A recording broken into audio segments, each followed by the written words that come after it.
But," he added, "you will of course wish to have your humble respects delivered to them, with your grateful thanks for their kindness to you while you have been here."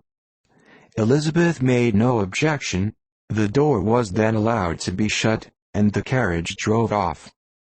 "Good gracious!" cried Maria, after a few minutes' silence, "it seems but a day or two since we first came, and yet how many things have happened!" "A great many indeed," said her companion with a sigh.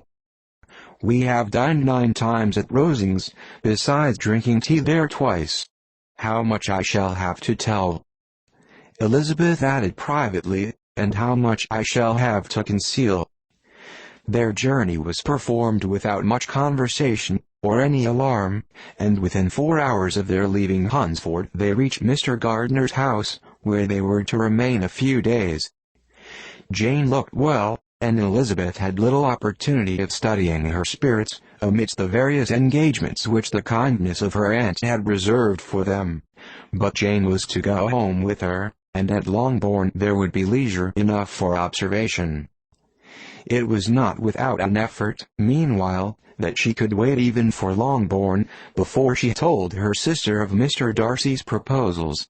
To know that she had the power of revealing what would so exceedingly astonish Jane, and must, at the same time, so highly gratify whatever of her own vanity she had not yet been able to reason away, was such a temptation to openness as nothing could have conquered but the state of indecision in which she remained as to the extent of what she should communicate, and her fear, if she once entered on the subject, of being hurried into repeating something of Bingley which might only grieve her sister further.